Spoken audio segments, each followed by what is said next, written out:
We're back now at the Burnley training ground, sat down with Burnley goalkeeper Martin Dubravka. Thanks for coming, mate. How are you? I'm good, thank you. How are you? Yeah, really good, thank you. So you were drafted into Burnley in the summer. How's it been?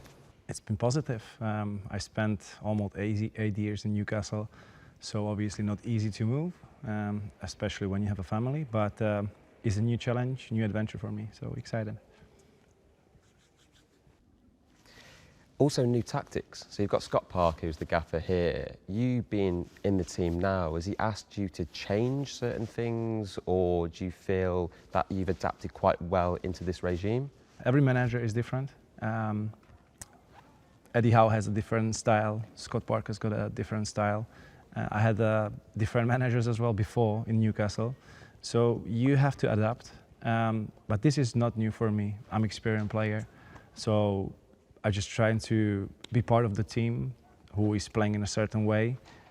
We are maybe a little bit more direct here, but that's all right. That's the way we want to play, and I need to do it.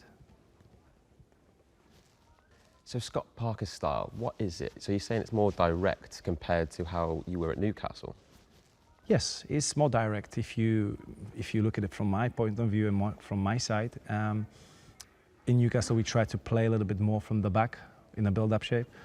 Here we are going a little bit more direct, because the type of the players we have up front, we need to use them. They are very strong, very physically competitive with the centre back. So if it's Zian, if it's Fozzy, they have the capability of fighting with them. So that's why we are more straightforward.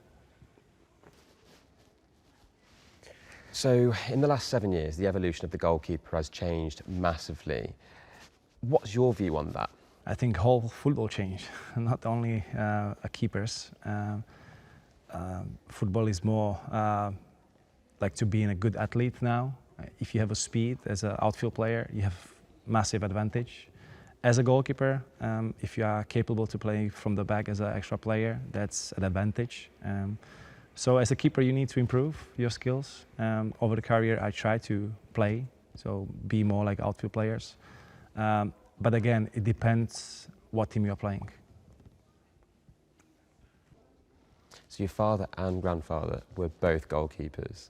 So that meant when you were a baby, they must have put goalkeeper gloves on you? I wouldn't say that my dad or grandfather, they tried to do that, but people around them, because they knew both of them were goalies. But naturally, I think when I saw them in a goal, they inspired me. So I want to become a goalkeeper as well. In my boyhood club, they probably knew. They played in a goal, so straight in, but I was very small, so I was a bit scared. But later on, I fell in love with that.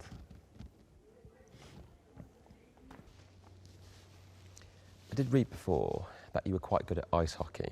Was there ever a time that you almost went down that route instead of football? I started as an ice hockey player, that's true, when I was 5 or 6, I would say, something like that. But then I have a freak accident, and all of a sudden I become like, okay, this is probably not the way. And my grandma, she knew a coaches in my boyhood club when I was little. So she was like, would you like to try? And since that moment, I was obsessed with the ball and football. So that's how I ended up the hockey career. Can I ask what happened with this freak accident? Yeah, my mom's gonna kill me. Because we went for a walk in a trees and in a forest, and I tried to cut the wood with the axe. Unfortunately, my mom, she said, don't do it 100 times, but when you're little, obviously, you don't listen. And the axe ended up in my leg. So I was out for a couple of weeks, and I missed so many trainings. So basically, after that, the ice hockey was put it on the side, and it was a summer at that time actually as well. So I started to play football after. So growing up, who were your goalkeeping idols? Who inspired you to be a goalkeeper? So it was Peter Cech and Iker Casillas. I have a picture of them on my kids' room, and luckily I had a chance to meet them. I play against them, so that was incredible. I remember that moment, playing for my boyhood club in Champions League against Chelsea. Peter Cech was in the goal. I was shocked, I couldn't speak. He approached me to change the shirts. I didn't know what to say. And then after 10 years, he was in Arsenal at that time, number 1, and I played for Newcastle.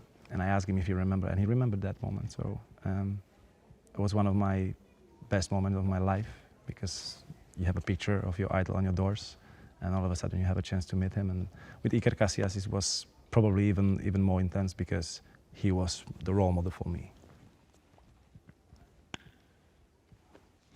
Well, thank you so much. Really appreciated you coming and having a chat. It was nice to meet you. Nice to meet you too. Thank you.